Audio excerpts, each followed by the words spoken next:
স্বাগত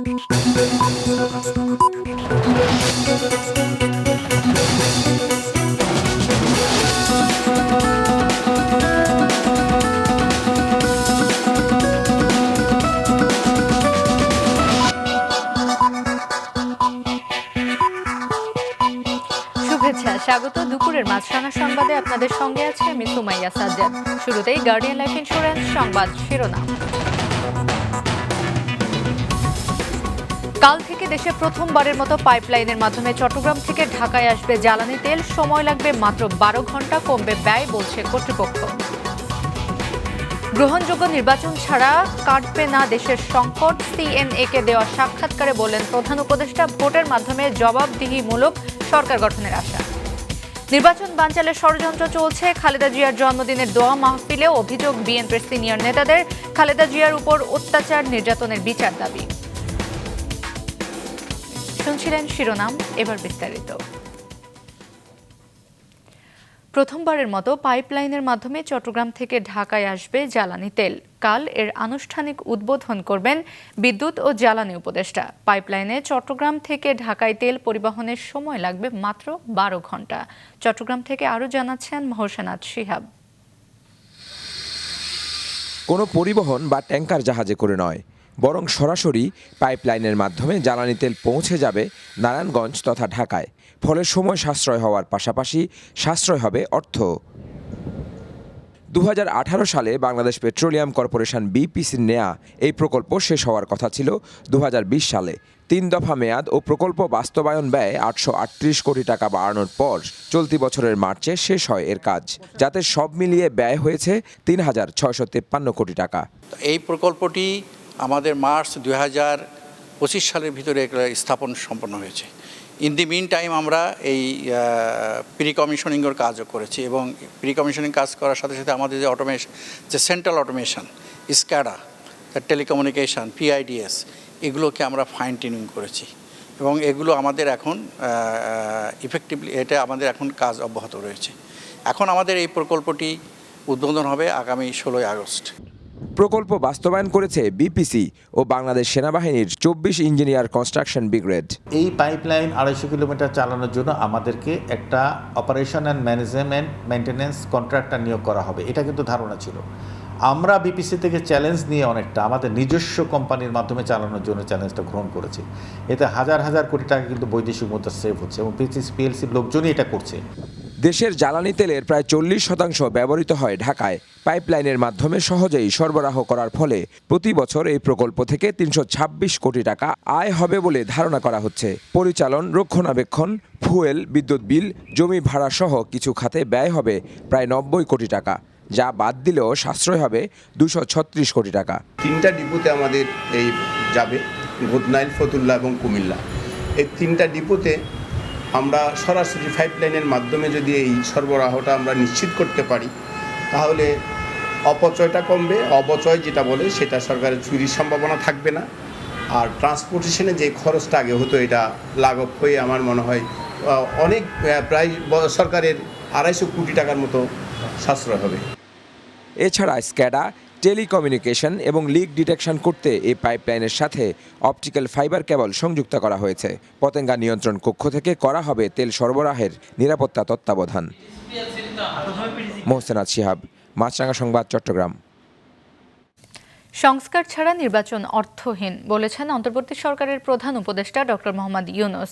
সিঙ্গাপুর ভিত্তিক সংবাদ মাধ্যমকে দেওয়া এক সাক্ষাৎকারে তিনি আরও বলেন, গ্রহণযোগ্য নির্বাচন ছাড়া দেশের সংকট কাটবে না। শেখ হাসিনার সরকারের দুর্নীতি ও মানবাধিকার লঙ্ঘনের বিচারকে প্রাধান্য দেওয়ার কথাও জানান প্রধান উপদেষ্টা। মালয়েশিয়া সফরের সময় সিঙ্গাপুর ভিত্তিক সংবাদ মাধ্যম সিএনএ-কে দেয়া এক সাক্ষাৎকারে ডক্টর ইউনূস বলেন, নির্বাচনের আগে রাজনৈতিক সংস্কার জরুরি, তা না হলে অস্থিতিশীলতা ফিরবে। If we started with the election, we don't need reform. We don't need the trial, because election will end everything from our side. So everything will go into the hands of the people who are elected. Imagine you have the election without doing other two things. then you go back to the same old problems. ক্ষমতাচ্যুত শেখ হাসিনা সরকারের আমলের অনিয়ম, দুর্নীতি ও মানবাধিকার লঙ্ঘনের বিচার এখন অগ্রাধিকার পাচ্ছে জানিয়ে প্রধান উপদেষ্টা বলেন, বাংলাদেশের পক্ষ থেকে শেখ হাসিনাকে ফেরত আনার অনুরোধ জানানো হলেও ভারত এখনো সাড়া দেয়নি। এতে দুই দেশের সম্পর্কে টানাপোড়েন সৃষ্টি হয়েছে। We are not going to get into a battle trying to get Hasina out of India. We said you can keep her. Our trial will go on. Trial will decide what happens to her. But in the meantime, she should not be given any chance to destabilize Bangladesh. নির্বাচনের পর সরকারে থাকার কোনো পরিকল্পনা আমার নেই উল্লেখ করে তিনি বলেন, নির্বাচনের পর বাংলাদেশ যেন সঠিক পথে এগিয়ে যায়, এটাই তার প্রত্যাশা। My job is to make sure a decent, acceptable, clean, enjoyable election takes place. Everybody who are voters can cast their vote because our voters couldn't vote for the last 15 years. Doctor Yunus বলেন, 1 বছরের বেশি সময় ধরে রাজনৈতিক অস্থিরতার পর এই নির্বাচন হতে যাচ্ছে দেশের জন্য একটি বড় পরীক্ষা। এই নির্বাচন থেকেই গঠিত হবে একটি কার্যকর ও জবাবদিহিমূলক সরকার। জাহিদ সেলিম, মাছরাঙা সংবাদ, ঢাকা। আগামী জাতীয় নির্বাচন বানচালের ষড়যন্ত্র চলমান রয়েছে বলে দাবি করেছেন বিএনপির শীর্ষ নেতারা। নয়াপল্টনে দলটির কেন্দ্রীয় কার্যালয়ে বেগম খালেদা জিয়ার জন্মদিনের দোয়া মাহফিল হয়। গণতন্ত্র পুনরুদ্ধারের চলমান এই লড়াইয়ে কোনো ষড়যন্ত্রে পা না দেওয়ার আহ্বানও জানান তারা। এ সময় দলটির নেতারা খালেদা জিয়ার বর্তমান অসুস্থতা ও গত 15 বছরের নির্যাতনের সঙ্গে যারা জড়িত তাদের বিচারের দাবিও তোলেন। বিএনপি চেয়ারপারসন বেগম খালেদা জিয়ার 81তম জন্মদিন আজ। গত 15 বছর ধরে এই দিবসটি তেমন করে পালন করতে না পারলেও নয়াপল্টনের এই দৃশ্য বলে দেয় পরিবর্তন এসেছে দেশের রাজনীতিতে। দীর্ঘদিন পর দলটির কেন্দ্রীয় কার্যালয়ে নেতাকর্মীদের ব্যাপক উপস্থিতিতে দলের চেয়ারপারসন খালেদা জিয়ার জন্মবার্ষিকী উপলক্ষে দোয়া ও মিলাদ মাহফিল অনুষ্ঠিত হয়। এতে সংক্ষিপ্ত বক্তব্য দেন দলটির সিনিয়র নেতারা। তারা বলেন, গণতন্ত্র এখনও মানুষের হাতের নাগালের বাইরে। নির্বাচনকে ঘিরে এখনও ষড়যন্ত্র চলমান রয়েছে। নির্বাচন সম্পন্ন হওয়া, ভোটের গণনা, ভোটের ফলাফল গণনার আগ মুহূর্ত পর্যন্ত জাতির কাছে একটা সংশয় আছে। নির্বাচন হবে কি, অর্থাৎ এত সর্বোচ্চ চলমান আছে নির্বাচনকে বাঞ্চাল করা। আগামীতে যে গণতন্ত্র প্রতিষ্ঠা হবে সেটি বিএনপির নেতৃত্বেই হবে। তাই এমন কিছু করা যাবে না যাতে জনগণ মুখ ফিরিয়ে নেয়, নেতাকর্মীদের উদ্দেশ্যে বলেন নেতারা। প্রত্যেকটা পরিবর্তন গণতান্ত্রিক প্রক্রিয়া হয়েছে এবং গণতান্ত্রিক প্রক্রিয়া হবে। আপনাদেরকে অনুরোধ করব, যদি আমরা দেশের বেগম খালেদা জিয়াকে ভালোবাসি, শহীদ জিয়াকে ভালোবাসি, তারেক রহমানকে ভালোবাসি, তাহলে আমরা জনগণের মন জয় করার চেষ্টা করব। প্রধান অতিথির বক্তব্যে বিএনপির স্থায়ী কমিটির সদস্য মির্জা আব্বাস দাবি করেন, খালেদা জিয়াকে জেলে থাকা অবস্থায় খাবারের ভেতরে ওষুধ মিশিয়ে মেরে ফেলার চেষ্টা করা হয়েছিল। তার উপরে অত্যাচার নির্যাতনের জন্য যারা দায়ী তাদের বিচারের আওতায় আনার দাবি জানান তিনি। আমরা বুঝতে পেরেছি যে নাকি ওই সময় খাদ্যদ্রব্যের সঙ্গে বোধহয় কোনো বিষাক্ত কোনো জিনিস মিশিয়ে দেওয়া হতো। আজকে আমি এই অনুষ্ঠান থেকে দেশনেত্রী বেগম খালেদা জিয়ার জীবনে ওনার উপরে কতটুকু নিপীড়ন হয়েছে, কতটুকু অত্যাচার হয়েছে, কারা কারা এর সঙ্গে দায়ী, তাদের সকলের একটা বিচার করা উচিত বলে আমি বিশ্বাস করি এবং মনে করি। গণতন্ত্রকে ফিরিয়ে আনার জন্য সবাইকে সতর্ক থাকার আহ্বান জানিয়ে তিনি বলেন, 2008 সালে কোনো একটি দলের চাপের কারণে খালেদা জিয়া নির্বাচনে যেতে বাধ্য হন। দেশনেত্রী বেগম খালেদা জিয়ার নুরুন নাহার বিলি, মাছরাঙা সংবাদ, ঢাকা। রাজধানীর বাজারে সব ধরনের সবজির দাম কেজিতে বেড়েছে 10 থেকে 30 টাকা পর্যন্ত।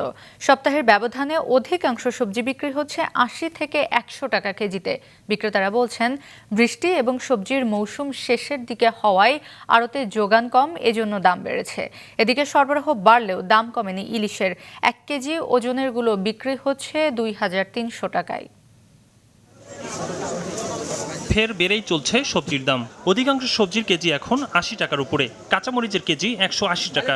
দাম চড়া থাকায় হিমশিম খাচ্ছেন নিম্ন সীমিত আয়ের মানুষ। পটল গত সপ্তাহে কিনেছি 50 টাকা করে, এই সপ্তাহে 80 টাকা করে।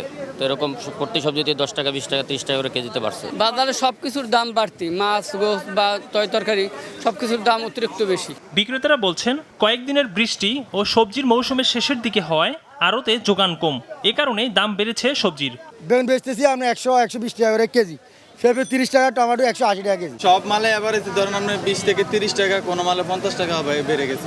এদিকে দামে খুব একটা হেরফের নেই ব্রয়লার মুরগির, বিক্রি হচ্ছে 170 টাকা কেজিতে। সোনালী মুরগির কেজি 10 টাকা বেড়ে বিক্রি হচ্ছে 320 টাকায়। ফের বাড়তি ডিমের দাম, ডজন বিক্রি হচ্ছে 140 টাকায়। এত বাড়তি ভাই, যেমন বাড়ছে কাস্টমারও বিক্রি যাইতেছে, এত দাম বাড়ছে। এখন 140 টাকা ডজন হয়েছে ডিম। সরবরাহ কিছুটা বাড়লেও গত সপ্তাহের বাড়তি দামেই বিক্রি হচ্ছে ইলিশ। বাজারগুলোতে 1 কেজি ওজনের ইলিশ 2300 টাকা, আর 600 থেকে 700 গ্রামের ওজনের ইলিশের কেজি 1600 টাকা। ইলিশ কেজি 2300, 2200, 2250। একরামুল ইসলাম খান, মাছরাঙা সংবাদ, ঢাকা। আগামী বছর হজের খরচ কমাতে উড়োজাহাজের ভাড়া কমানোর দাবি জানিয়েছেন হজ এজেন্সিগুলোর সংগঠন হাব। তারা বলছেন খরচ বেশি হওয়ায় হজে যেতে নিবন্ধনের জন্য নিবন্ধনের গতি কম। রাজধানীর চীন মৈত্রী সম্মেলন কেন্দ্রে চলা হজ ওমরাহ মেলার দ্বিতীয় দিন তারা এসব কথা জানান। সৌদি সরকারের গাইডলাইন অনুযায়ী 12 অক্টোবর শেষ হবে হজের নিবন্ধনের সময়। গতকাল প্রথম দিন মেলায় এসে হজে যেতে শতাধিক মানুষ নিবন্ধন করেছেন। সংশ্লিষ্টরা বলছেন হজ ওমরায় যেতে মধ্যস্বত্বভোগীদের সাথে লেনদেন না করে সরাসরি বৈধ এজেন্সিগুলোর সঙ্গে যোগাযোগ করে পছন্দের প্যাকেজ নির্ধারণ করলে প্রতারণার ঝুঁকি কমে। আগামীকাল পর্যন্ত চলবে এ মেলা। বিমান বা অন্যান্য এয়ারলাইন্সের যে ভাড়াগুলো আছে সেই বিষয়ে যথাযথ উদ্যোগ নিয়ে যদি বিমান ভাড়াটা কমানো না হয় তাহলে প্যাকেজ মূল্য বাড়ার একটা সম্ভাবনা রয়েছে। আমরা আশা করি সরকার এই বিষয়ে খুবই সজাগ এবং সেই উদ্যোগ গ্রহণ করেছেন। আমরা আশা করি হজ প্যাকেজের মূল্য বাড়বে না কোনোভাবে এবং সরকার সেই উদ্যোগে গ্রহণ করবে। সিলেটের সাদা পাথর উদ্ধারে অভিযান অব্যাহত রয়েছে। সিলেট সহ বিভিন্ন স্থান থেকে প্রায় 90,000 ঘনফুট পাথর উদ্ধার করা হয়েছে বলে জানিয়েছে প্রশাসন। উদ্ধার করা পাথর ধলাই নদীতে প্রতিস্থাপন করা চলমান রয়েছে। রোববার জেলা প্রশাসনের গঠিত তদন্ত কমিটির প্রতিবেদন দাখিল করবে। এতে মোট ক্ষয়ক্ষতির পরিমাণ জানা যাবে। এদিকে র্যাব 11, জেলা প্রশাসন ও পরিবেশ অধিদপ্তরের অভিযানে গতরাতে ঢাকার ডেমরার সারুলিয়া এলাকা থেকে আনুমানিক 40,000 ঘনফুট আস্ত ও ক্রাশড পাথর জব্দ করেছে। অবৈধভাবে উত্তোলিত এসব পাথর স্থানীয় দয়ার বাজার, কলাবাড়ি ও ভোলাগঞ্জের 10 নম্বর ঘাটে জমা করে বিভিন্ন ক্রাশার মেশিনে পাঠানো হতো বলে জানা গেছে। রাজশাহীর পবায় 2 সন্তান সহ স্ত্রীকে হত্যার পর এক ব্যক্তি আত্মহত্যা করেছে। উপজেলার পারিলা ইউনিয়নের বামনশিকর গ্রামে এ ঘটনা ঘটে। পুলিশ জানায় সকালে স্থানীয় থানায় জানালে পুলিশের একটি দল এসে 2টি ঘর থেকে নিহত ব্যক্তি মিনারুল, তার স্ত্রী স্বাধীনা বেগম, 13 বছরের ছেলে ও 18 মাসের কন্যা শিশুর মরদেহ উদ্ধার করে। ধারণা করা হচ্ছে স্ত্রী ও সন্তানকে শ্বাসরোধ করে মিনারুল আত্মহত্যা করেছে। এ সময় সেখান থেকে একটি চিরকুট পাওয়া যায়, সেখানে লেখা রয়েছে অভাব আর ঋণের কারণে মিনারুল এই পথ বেছে নিয়েছে। এদিকে স্থানীয়রা জানায় জুয়া খেলে বিপুল পরিমাণ ঋণ হয়। বিভিন্ন এনজিও থেকে ঋণ নেয় মিনারুল। মরদেহ রাজশাহী মেডিকেল কলেজ হাসপাতালে প্রেরণ করা হয়েছে। উজান থেকে নেমে আসা ঢলের কারণে দেশের বিভিন্ন স্থানে নদ নদীর পানি বৃদ্ধি অব্যাহত থাকলেও বৃষ্টি কমে আসায় উত্তরাঞ্চলের বন্যা পরিস্থিতির কিছুটা উন্নতি হয়েছে। তিস্তার পানি লালমনিরহাটের ডালিয়া ব্যারেজ পয়েন্টে বিপদসীমার 23 সেন্টিমিটার নিচ দিয়ে প্রবাহিত হচ্ছে। তবে এখনো পানি নেমে না যাওয়ায় দুর্ভোগে বানভাসীরা। Desk report. গত কয়েকদিনের টানা বৃষ্টি ও উজান থেকে নেমে আসা পাহাড়ি ঢলে বৃদ্ধি পাওয়া তিস্তা নদীর পানি কমতে শুরু করেছে। সকালে লালমনিরহাটের ডালিয়া ব্যারেজ পয়েন্টে পানি বিপদসীমার নিচ দিয়ে প্রবাহিত হয়। পানি কমতে শুরু করলেও এখনো জেলার বিভিন্ন অঞ্চলে প্রায় 8,000 মানুষ পানিবন্দী হয়ে রয়েছে। এখনো পানিতে তলিয়ে রয়েছে ঘরবাড়ি ও রাস্তাঘাট, এতে ভোগান্তি কমেনি। 4 বার বন্যাতে আমাদের চলাফেরা, খাওয়া দাওয়া অনেক সমস্যা হয়ে গেছে। আজকে পানি একটু কমার পরেই দোকানপাট খুলছি আমরা। নীলফামারীতেও তিস্তার পানি কমতে শুরু করেছে, তবে এখনো তলিয়ে রয়েছে নদী তীরবর্তী বিস্তীর্ণ এলাকা। এতে তলিয়ে আছে আমন ও সবজির ক্ষেত। বন্যাতে বাড়িঘর দিয়ে টলে আছে, রান্না বাড়া করে খাওয়ার পাই না, আমার গরু ছাগল হাঁস মুরগি সব ডুবি চলে যাচ্ছে। বাচ্চা কাচ্চা নিয়ে খুব অসুবিধায় পড়ছি। এদিকে গাইবান্ধার কাউনিয়া, গাইবান্ধা ও ফুলছড়ি পয়েন্টে তিস্তার পানি বিপদসীমা অতিক্রম না করলেও তিস্তা, যমুনা ও ব্রহ্মপুত্রের পানি বৃদ্ধি অব্যাহত রয়েছে। এতে যে কোনো সময় পানি বিপদসীমা অতিক্রম করতে পারে বলে জানিয়েছে পানি উন্নয়ন বোর্ড। সিরাজগঞ্জেও টানা 16 দিন ধরে যমুনা নদীর পানি বাড়ছে। এছাড়া কুড়িগ্রামের দুধকুমার ও ব্রহ্মপুত্র নদের পানি বাড়লেও বিপদসীমা পার করেনি বলে জানায় পানি উন্নয়ন বোর্ড। বৃষ্টি না হলেও বিভিন্ন নদ নদীর পানি বৃদ্ধির কারণে এখনও যশোরের মনিরামপুর, অভয়নগর ও কেশবপুর উপজেলার জলাবদ্ধ পরিস্থিতির উন্নতি হয়নি। একই পরিস্থিতি নোয়াখালীতেও। এখনও সদর, কবিরহাট, কোম্পানিগঞ্জ, বেগমগঞ্জ, সোনাইমুড়ি ও চাটখিল উপজেলার হাজার হাজার মানুষ পানিবন্দী অবস্থায় রয়েছেন। বর্তমানে আনিয়াবো অনেক জায়গা তুমি অসুবিধা ভাগের ঘর তুমি কর্মান্তর নামতেছে না, পানির খুবই জলবদ্ধতা হচ্ছে। সমুদ্র বন্দর থেকে 3 নম্বর সতর্ক সংকেত তুলে নেওয়ার পর আজ সকাল থেকে ভোলা, লক্ষ্মীপুর সহ 10টি রুটের লঞ্চ ও সি ট্রাক চলাচল শুরু হয়েছে। অন্যদিকে পদ্মার তীব্র স্রোতে ভাঙনের কবলে পড়েছে পাটুরিয়া ফেরিঘাট। সাদেকুর রহমান সিদ্দিকী, মাছরাঙা, নিউজ ডেস্ক। আগামীকাল শুভ জন্মাষ্টমী। আগামীকাল বিকেল 3টায় পলাশের মোড় থেকে জন্মাষ্টমীর মিছিল শুরু হবে জানিয়েছেন বাংলাদেশ পূজা উদযাপন কমিটির সভাপতি বাসুদেব ধর। সকালে ঢাকেশ্বরী মন্দিরে জন্মাষ্টমী প্রস্তুতির সংবাদ সম্মেলনে তিনি বলেন, লালমনিরহাট, রংপুর সহ দেশের বিভিন্ন স্থানে সাম্প্রদায়িক হামলা, নির্যাতন, জবরদখল, প্রতিমা ভাঙচুরের গভীর শঙ্কা রয়েছে। বাসুদেব বলেন, শ্রীকৃষ্ণের জন্মাষ্টমী উপলক্ষে আগামীকাল সকাল 8টায় ঢাকেশ্বরী জাতীয় মন্দিরে দেশ ও জাতির মঙ্গল কামনায় শ্রী শ্রী গীতাযজ্ঞ হবে। কেন্দ্রীয় জন্মাষ্টমী মিছিলটি উদ্বোধন করবেন সেনাপ্রধান জেনারেল ওয়াকারুজ্জামান। আরও উপস্থিত থাকবেন বিমান বাহিনী ও নৌবাহিনী প্রধান। আন্তর্জাতিক। যুক্তরাষ্ট্রের প্রেসিডেন্ট ডোনাল্ড ট্রাম্পের সঙ্গে রুশ প্রেসিডেন্ট ভ্লাদিমির পুতিনের বৈঠক আজ। স্থানীয় সময় শুক্রবার আলাস্কার অ্যাঙ্করেজে সকাল 11টায় এই বৈঠক অনুষ্ঠিত হবে। দুই নেতাই বৈঠকের প্রস্তুতি নিচ্ছেন বলে জানিয়েছে সংবাদ মাধ্যমগুলো। বৈঠকে সবচেয়ে বেশি গুরুত্ব পাবে ইউক্রেন যুদ্ধ বন্ধ ইস্যুটি। 6 বছরের মধ্যে প্রথমবার পুতিনের সঙ্গে বৈঠকে বসতে যাচ্ছেন ট্রাম্প। একান্ত এই বৈঠক নিয়ে পুতিন সতর্ক থাকবেন বলেই আশাবাদী ট্রাম্প। তবে বৈঠক সফল না হওয়ার সুযোগ 25% বলে বৃহস্পতিবারে ধারণা দেন ট্রাম্প। যুদ্ধবিরতি অথবা নতুন নিষেধাজ্ঞা যে কোনো একটি বেছে নেওয়ার জন্য রাশিয়াকে দেওয়া যুক্তরাষ্ট্রের সময়সীমা বেঁধে দেওয়ার ঠিক 1 সপ্তাহ পর এই বৈঠক অনুষ্ঠিত হচ্ছে।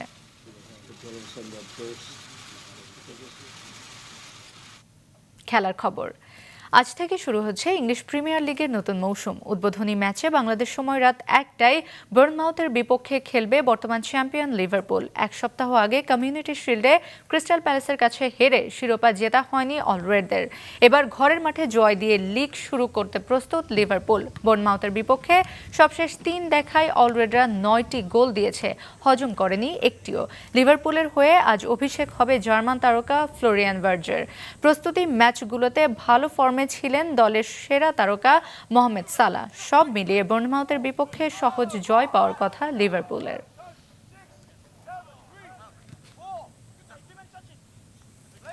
দুপুরের সংবাদ শেষ করছি। যাবার আগে গার্ডিয়ান লাইফ ইন্স্যুরেন্স সংবাদ শিরোনামগুলো আরও একবার। কাল থেকে দেশে প্রথমবারের মতো পাইপলাইনের মাধ্যমে চট্টগ্রাম থেকে ঢাকায় আসবে জ্বালানি তেল। সময় লাগবে মাত্র 12 ঘন্টা, কমবে ব্যয় বলছে কর্তৃপক্ষ। গ্রহণযোগ্য নির্বাচন ছাড়া কাটবে না দেশের সংকট, সিএনএ-কে দেওয়া সাক্ষাৎকারে বললেন প্রধান উপদেষ্টা। ভোটের মাধ্যমে জবাবদিহিমূলক সরকার গঠনের আশা। নির্বাচন বানচালে ষড়যন্ত্র চলছে। খালেদা জিয়ার জন্মদিনের দোয়া মাহফিলে অভিযোগ বিএনপির সিনিয়র নেতাদের। খালেদা জিয়ার উপর অত্যাচার নির্যাতনের বিচার দাবি। এই ছিল এখনকার মতো। ফেসবুকে আপডেট পেতে ভিজিট করুন মাছরাঙা টেলিভিশনের পেজে। ইউটিউব চ্যানেলেও দেখতে পারেন আমাদের সংবাদ, প্রতিবেদন এবং অনুষ্ঠান। আমাদের পরবর্তী সংবাদ বিকেল 5টায় দেখার আমন্ত্রণ রইল।